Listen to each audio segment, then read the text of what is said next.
Hello, and welcome to EmpowerID 101. My name's Phil Geringer, one of the solution architects here at EmpowerID. I've created this series of short training videos to provide you with an administrator's understanding of EmpowerID. I have included videos that cover most aspects of EmpowerID, from basic concepts to complex configurations and everything in between. Each video has been designed to cover a specific topic or process, so feel free to come back often and refresh your understanding of a particular area that you might be interested in.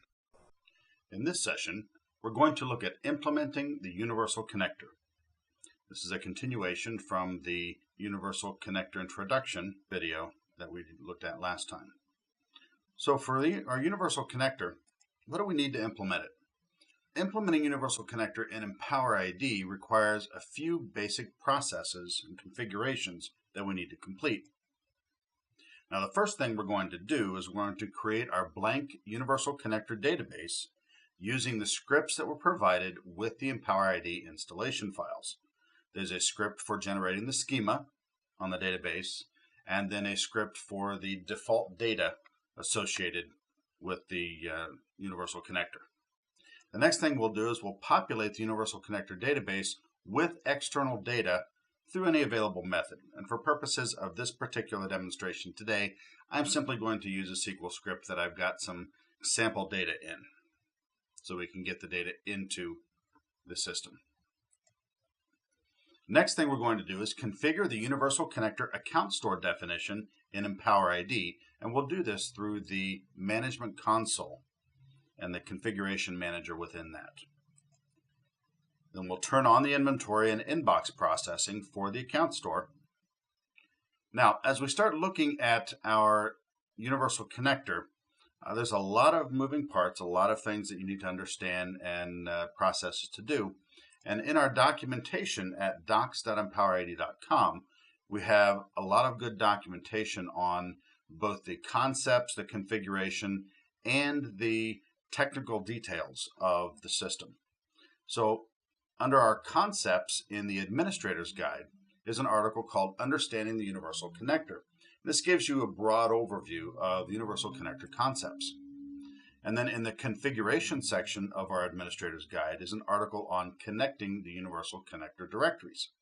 Now this provides a step-by-step instruction on configuring the Universal Connector account store definition and the various options available for processing. And we'll be going through those processes today in this video, but we'll also take you and show you where those documents are located.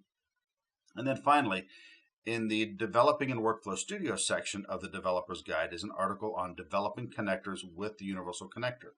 Now this particular article provides technical details of the table structure and field schema of the Universal Connector database.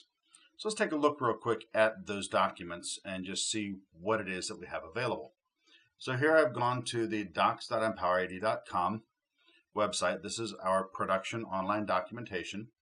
If we go to our Administrator's Guide, then go to the concepts, if we scroll down here in the concepts, we see the Universal Connector concepts.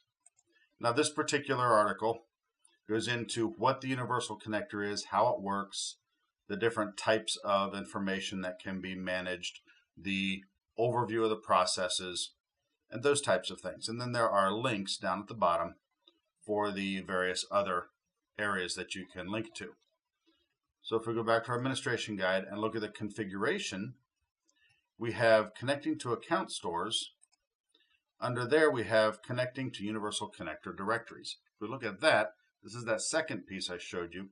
It talks about the scripts for generating the database, actually walks you through running those scripts, and then it gets down into actually showing you how to configure the account store connection and the various options. Okay, so it's a very good resource to look at. Then under our Developer's Guide, under Developing in Workflow Studio, we have a section called Developing Connectors, and we have Universal Connector Integration Details. Now this is the one that will be of most use when your DBA is wanting to actually get the data into the Universal Connector database.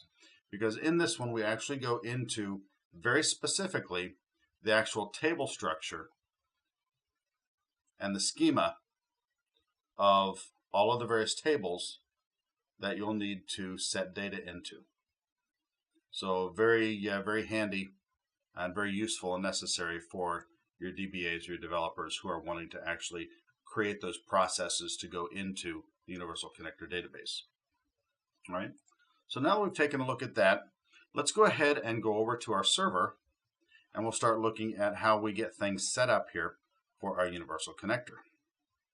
So I'm going to go to our lab server here, 2012 server, and in the 2012 server here, I've got our SQL Studio. Now, the first thing we need to do is create that Universal Connector database that we can put our data into. So I'm going to do a new database, and you can name it whatever you want. I'm just going to name it Universal Connector Test Database. Simply going to create that database. Doesn't need a whole lot of stuff in there yet. Okay, so once it creates the database, let's go ahead and refresh here. All right, the next thing we need to do is we need to go ahead and run our scripts. Now, if we go out to our file system here, I downloaded the scripts with the installers, and we'll see a standard connector in there. Now I've got schema generation and I've got data generation. So if I bring up the schema generation SQL, before we do that, let's just take a look at our test database here. You see that we have simply our just standard blank database. So what we're going to do is we're going to bring up the schema generation script first, and we're going to run it against our UC test database.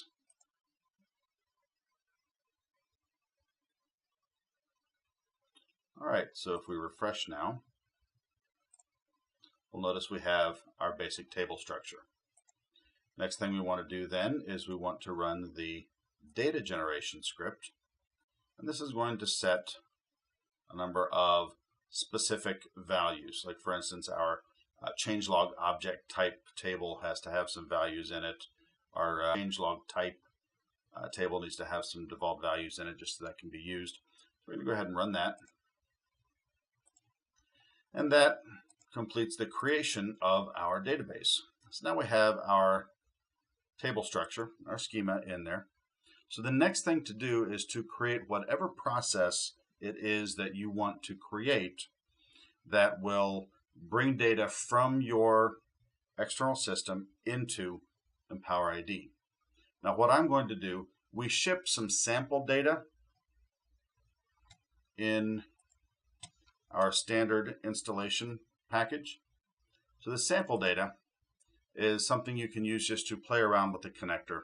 It's got about 1,000 rows in the groups table. It's got business roles. It's got some locations, those types of things. So it's your basic, there's your users and the groups and such. That has some basic data that we're going to stick in there. So this will simply populate, this will simulate a process that was done to actually load data into the table. So I'm going to go ahead and execute that. And that has populated our table. So if we look at our user table, I'm going to say that we want to select the top 1,000 rows. There we go. We have a set of users in the system. We notice we have business role IDs here. We have our employee IDs. And if we scroll over a little bit, we'll probably see our location IDs. Now these location IDs and business role IDs will correspond to what we have in our location table. So if we select this, we have location IDs, and so we see Northeast region, Northwest region. So these are locations that are in our fictitious HR system. Now if we look at our business roles, we should see similar roles: director, partner, project manager, etc. So these are the roles. So as we mentioned in the introduction to the Universal Connector, we have a table in here that provides a cross-reference that shows us the users and the business roles and locations that they belong to. Now, that table is actually optional to use. So if a user is only going to have a single primary role and location that they're associated with, and they're not going to be associated with multiple roles and locations or departments or whatever, then you can simply embed that role and location assignment into the user table itself, the user's record. So let's find our user records here. And here we see we have a business role ID and location ID. So in this particular example, we're having a system that will only have a single role and location assignment per user, so we can bypass the business role location table, and we can simply put the individual business role and location assignments that we need for the individual people. So if we notice here, if we look at our business role location table, user business role location table, there's actually no records in here, which is fine, completely valid way to do things. But if you did want to have multiple roles and locations assigned, you could populate this table with one line for each user business role location combination. Okay, so that gets our data populated. So let's go ahead and close these out. The next thing that we're going to want to do then, now that we have our data populated in our Universal Connector database, is to go ahead and create our account store within the management console. So we're going to bring up our EmpowerID management console. And we're going to go ahead and let it log in as an administrator. So in our management console, if we go to our configuration manager and into our account stores, in here is where we're going to go ahead and set up our account store definition. So I'm simply going to add new. Now you'll notice the security boundary types we have one called Universal Connector. So we just select that particular type. And then we can name it. And we'll just call it Universal Connector Test. That's going to set up a blank Universal Connector account store. So if we now bring that up, we see all of our processes and parameters that we can set for filling out the connectivity information and the processing information for this particular Universal Connector. So now before we get too far into our configuration here, I'm going to bring up our services console here. And I'm going to stop our worker role service because I want to go ahead and configure the information about this account store before I have it actually start doing the inventory processing. Go ahead and stop that just to be safe. All right. And so now let's go ahead and configure our account store. So the first thing we need to do is we need to tell it where the database is. And it's going to be a SQL database. And then we can find the server name. And in this case, it's going to be SQL 2012.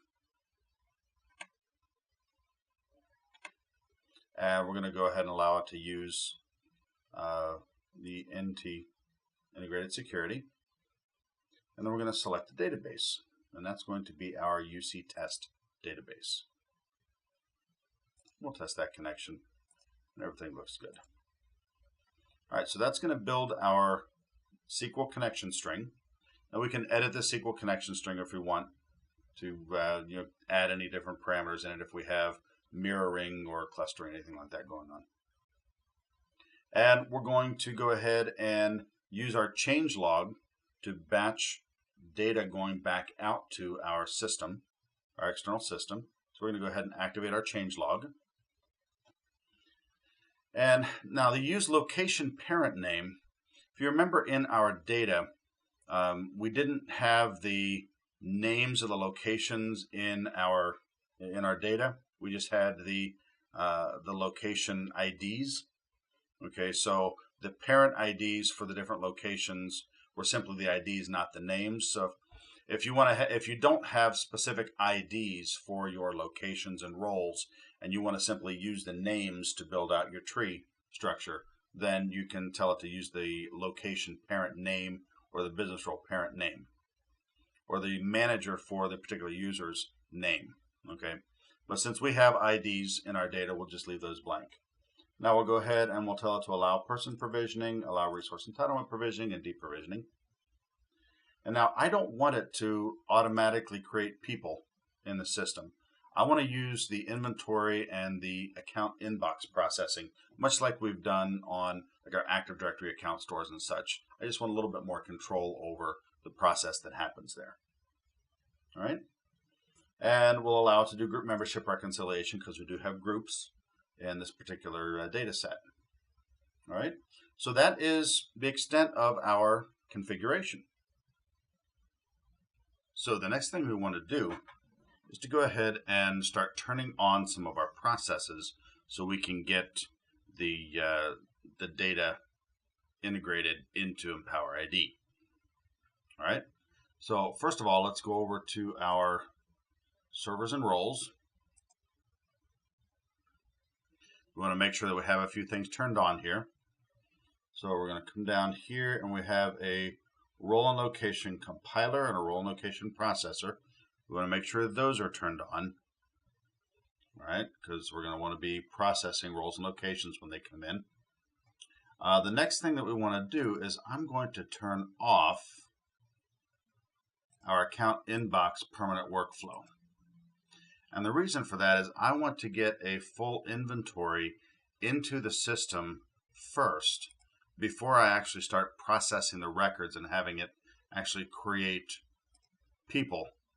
Because I want to do an inventory so that I can have the roles and locations, I can get those mapped into EmpowerID. Then we'll turn on the account inbox process so it can go ahead and it can start creating people. All right.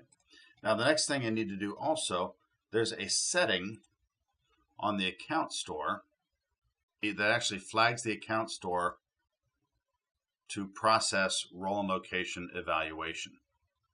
And that setting isn't available in the management console where we're at. So we need to go and bring up the account store in the web interface in order to turn that on. So I'm going to log in as an administrator.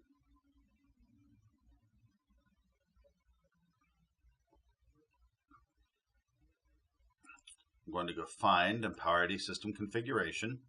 I'm going to look for our account stores. I'm going to find that account store that we just created, a UC test account store. So that brings up this particular page. Now, this is showing us resource systems.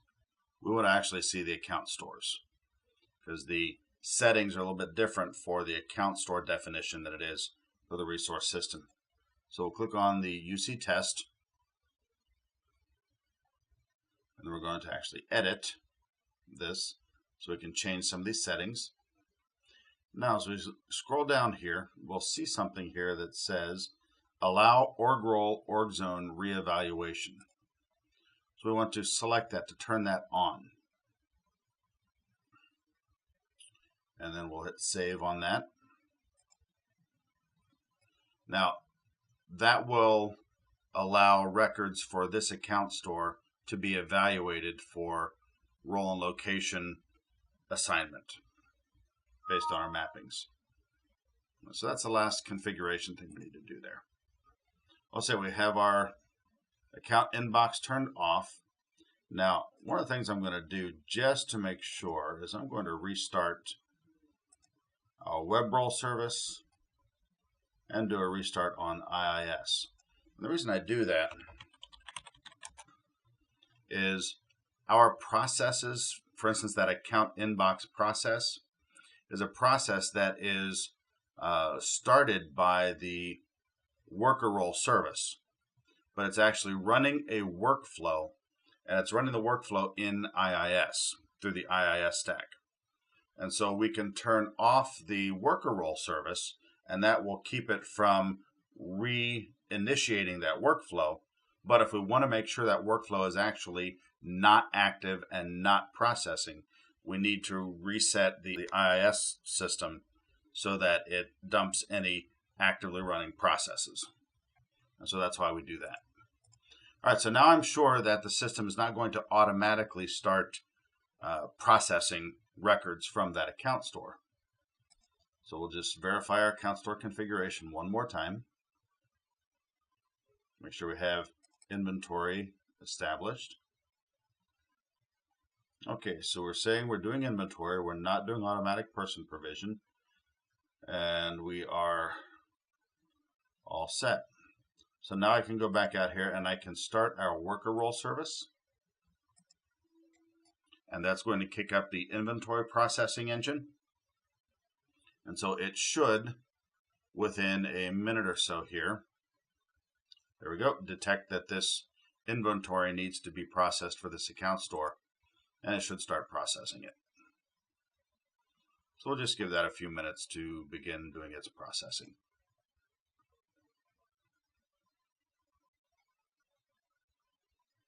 Now, one of the things we can do, if we go back out to Configuration Manager here and look at our recently discovered objects, we'll be able to kind of track as things come into the system. And so we can see that it's actually finding accounts in the directory UC test. So it's actually doing its thing, and it's doing it in batches of 1,000. So as it cranks through, it'll start incrementing in our account store details. So let's just take a look here.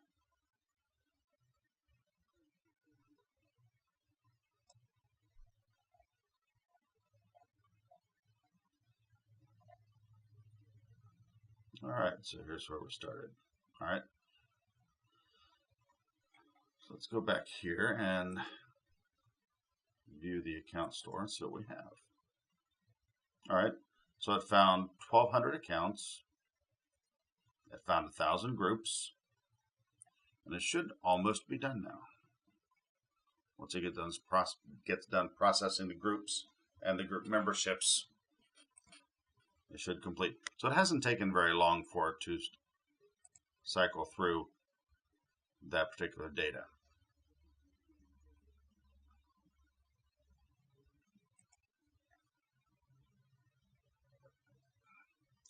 Now the other thing we should see once it gets completed here is if we open up a new tab here and go to our role and location mapper, once it completes, we should see some external, there it is, external zones, external locations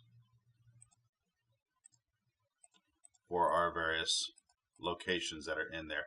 If we switch to a role view, we'll see our roles. So there's our roles that we have in the UC test account store. So what we need to do in order for our role and location reevaluation processor to do its thing is we need to map our roles into the corresponding roles that they should be in over here in EmpowerID. And so we don't have very many. We have manager, standard employee, and contractor. So we're going to go ahead and we're going to map client into contractor since it's non-employee. We'll map partner into contractor as well. And then we'll put project manager into standard employee. We'll put department manager into the manager spot. Executive into the manager spot. And director into the manager role. Now if we take a look at our mappings here by hitting F4, we see that we have all of them mapped, and in some cases a many-to-one relationship. So now let's go ahead and switch to our location view, and we're going to go ahead and we're going to map our regions. So Northeast region should map into, let's just say we're going to Detroit with that one. Our Northwest, let's go ahead and put in Chicago. Our North Central, let's go ahead and put in Columbus. South Central, we'll go to Houston. Southeast, let's go ahead and put in Hong Kong. And Southwest, we'll put into London. All right, so just for simplicity's sake, we just mapped these existing regions into our existing locations. Now, in a real world scenario, you'd probably have something a little bit more appropriate for that represents these regions, but for now, it at least gives us a mapping so we know where to put them. All right, so let's double check here. And it looks like everything has completed successfully. So we should now have our accounts into the system. All right, so the next thing we want to do is we want to go ahead and turn on our inbox processor, which will create our person objects. And when it creates our person objects, it will initially put them into kind of a temporary role, temporary location situation until the role and location evaluation process comes along, picks them up, and processes them. And so we'll go ahead and we will turn that on. So we'll go back out here. Then go to our permanent workflows, and we'll turn the account inbox processor back on.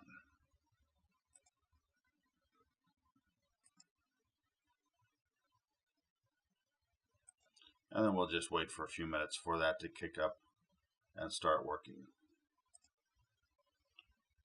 So now that we've given it a little bit of time, and we see here that it has actually processed through at least once or twice, let's take a look in our change tracking at our recently discovered objects and see if we have some people showing up. And sure enough, we do. So let's take a look in our account store again, our UC test, and we should see that we have person objects corresponding to our accounts. All right, so it's created 1,188 total person objects for accounts there. Now, one interesting thing about person objects created from something like the Universal Connector, or if we do an HR connector or something like that, is if we are doing role and location reevaluation, what's going to happen is those person objects are going to initially be brought into the system and placed into kind of a standard temporary role, temporary location type of situation, according to whatever roles and locations they have. We're going to see it as just a temporary role, temporary location. And then the role and location evaluation comes along and evaluates exactly where they should be and then places them into the correct role and location. So let's just take a look at that. If we go back here and we'll grab one of our people here, and we see that we've got Gail Davidson. So let's go look up Gail Davidson as a person in our web interface here and see what we see about her. So Gail Davidson, yep, she shows up as a person. Let's look at our editable multi-valued fields. And there we go. She has standard employee and temporary location, temporary role, and temporary location. So this is kind of an interim stage for this particular individual. It's actually created her as a person, and now it's waiting for the role and location evaluation process to come along and actually evaluate where she should go and put her into the correct place. Now you notice we have a UC test user account associated with this particular person. All right, so next what we need to do is just wait for that role and location processor to pick up and run. And it runs by default on a schedule of every 2 hours it'll run. And so now let's go over and we'll take a look in our management console here. And we'll look down in our change tracking, and we've got a log here called the Business Role and Location Evaluation Inbox. So if we look at the records in here, we should see records that have been set to change primary role and location for anybody that should be updated from the Universal Connector. All right, so these records will be processed by those jobs that we turned on earlier the compiler job and then the processor job. So we just need to wait for a little bit for those to process through, and then we'll see that the people get placed into their correct role and locations. And we'll be able to look at that on Gail here once everything gets done. So let's go ahead and refresh her here. And then take a look at her editable multi-valued fields. Look at that. She's a manager in London as her primary role and location. Now, you're always going to see this temporary role in temporary location show up here. That's just something that it's a display issue really that we have that will be fixed in an upcoming service pack of the software. So this just, it represents an external role and location assignment that we just don't know how to display properly. But since it has its manager in London, that tells us that it has been processed and that she now has her correct role and location. Now, because she's a manager in London, then we should start seeing, once RBAC has a chance to run, that she should be getting a user account in the Active Directory domain because of those provisioning policies that should now kick in. So once the role and location evaluation gets done and RBAC processes, and then the resource entitlement recalculation kicks in from our normal provisioning policies that we set up in the system, we should start seeing some of our people with their correct resource entitlements being provisioned, such as the Active Directory account. Group memberships, all the rest of that stuff should now simply flow through from the regular processing configuration that we have. All right, so we've seen Gail. Let's go find someone else that we can look at. So we'll come back here and we'll do a search for people again in our recently discovered objects. And we'll just come down here a little bit and find somebody down here. Oh, so let's say Greg Jordan. Let's take a look at him.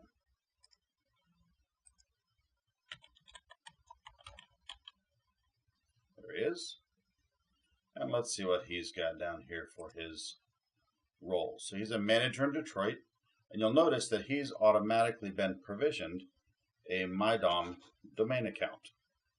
So that means that he was created and he was in a branch office in Detroit, so he should get the resource entitlement or the provisioning policy called branch office account, which should give him an account in the MyDOM domain. So now keep in mind, we didn't have to do any of this configuration on the connector. It was simply a matter of creating a new account store, and then all of the other policies that are already in place will go ahead and fire. All we have to do is get the person created and into the correct role and location, which is what we do. So in a nutshell, that is the Universal Connector configuration. Now, we didn't go through all of the options and everything else, but the documentation that we covered in the first part of this video has all the explanations for what all of those things do. But just to summarize, basically all we needed to do is we came in here and we created the UC test database, and then we ran those scripts that we had downloaded, and those were in our source directory here. In our standard connector, we ran the schema generation and the data generation. Then all we needed to do is run the process to get the data into the database, and we just loaded it with some sample information here first. And then once that was done, all we needed to do was come into our account store and create an account store definition that defined where the database was and what processes we wanted to do. And then after that, we just turned on our regular normal processes that cover all of our other account stores and the system simply begins to process our accounts just like it's supposed to. Let's go back here. If we look at Greg Jordan, who we just looked at here, we'll look at his group membership. We'll notice that he has a number of group memberships for groups that are in the UC test system. So that group user table that we talked about populating with group memberships results in groups being created in EmpowerID and then membership being assigned. So we could take these group memberships and we could key other RBAC processes off of those group memberships. And that should do it for our demonstration of the EmpowerID Universal Connector. So the EmpowerID Universal Connector provides a standardized method for integrating with any system or directory. It comes standard with the EmpowerID platform at no additional cost. You can use it as often as you want to create as many connections as you'd like. And it's set up so that a DBA can create and populate a standard, well-documented Universal Connector database through any method or process that they're comfortable with. Standard account store configuration processes are then used to define the Universal Connector configuration within EmpowerID. Standard inbox and provisioning processes are then used to create the EmpowerID master person object from the inventoried identities. And then all other automated processes configured in the system then provision and assign access based on the roles and locations assigned to the person. And then also, just with like any other account connector that we have, as attributes change, as new accounts are created, as accounts are removed from the feed, as the status changes, all of those changes will flow into EmpowerID and then will impact the role and location assignments, the termination processes, the provisioning processes. All of that stuff can be synchronized from the external system using our standard processes. So thanks for watching this EmpowerID 101 video on implementing and configuring the Universal Connector. Come back often as new videos become available.